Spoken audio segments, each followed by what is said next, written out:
lulusan S1 kita Indonesia. Sangat menarik jawabannya apa? 99.9% mengatakan dari termasuk company itu yang paling lemah, tinggi sekali persentase kelemahannya itu tidak bisa baca. Itu S1. Nggak bisa baca, bukan mengeja ya. Kalau baca BA pasti bisa itu. Membaca satu report atau paragraf aja nggak ada maknanya itu. Memaknai bacaan nggak bisa dia. Berikutnya tidak bisa menulis. Masuk akal kan? Gimana bisa nulis kalau nggak pernah baca?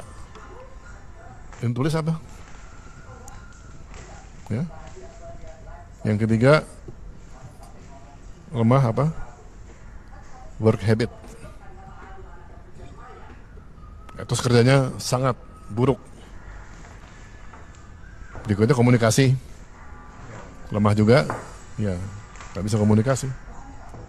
Literasi bukan cuma baca tulis. Indonesia baca tulisnya udah dahsyat. 2005, buta huruf di Indonesia itu masih 10%. Hari ini orang buta huruf di Indonesia tinggal 1,9%. Tapi ternyata bisa baca, tapi tidak mengerti apa yang dibaca. Ini sebenarnya kritik buat sekolah. Setelah dia membaca, anak itu disuruh menceritakan ulang atau tidak. Setelah menceritakan ulang, bisa nggak dia tulis? Setelah dia tulis, bisa nggak dia praktekkan apa yang dia sudah baca? Literasi itu ya 3, enlightenment mencerahkan, enrichment memperkaya wawasan, dan empowerment memberdayakan. Apa yang disampaikan oleh Menteri Pendidikan Tinggi Sains dan Teknologi di awal sungguh sangat memprihatinkan kita betapa tidak lulusan S1 Indonesia ternyata masih lemah dalam hal membaca, menulis, etos kerja dan komunikasi, dan ini harus menjadi perhatian semua pihak terutama perguruan tinggi.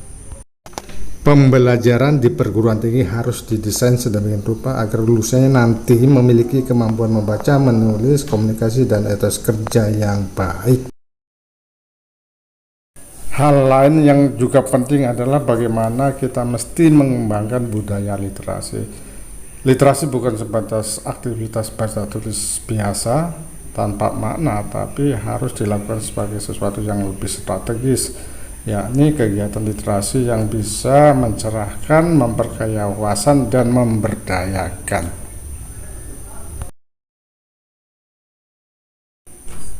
Terkait mutu lulusan S1 yang masih kurang menggembirakan seperti diungkapkan oleh Pak Menteri Pendidikan Tinggi, maka perlu dilakukan usaha-usaha yang solutif.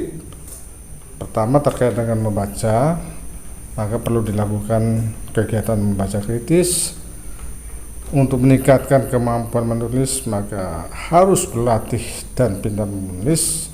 Untuk etos kerja perlu dikuatkan pendidikan karakter, dan untuk komunikasi perlu berlatih skill komunikasi.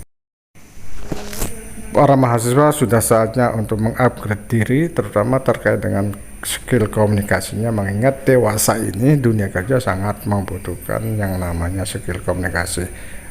Paling tidak ada 5 cara dalam rangka meningkatkan skill komunikasi. Pertama, berlatih public speaking. Kedua, membaca buku. Ketiga, mengikuti kursus pelatihan komunikasi. Keempat, berlatih mendengarkan secara aktif. Dan kelima, berlatih kemampuan menulis. Demikian telah disampaikan beberapa kelemahan lulusan S1 Indonesia. Berikut alternatif solusinya. Semoga bermanfaat.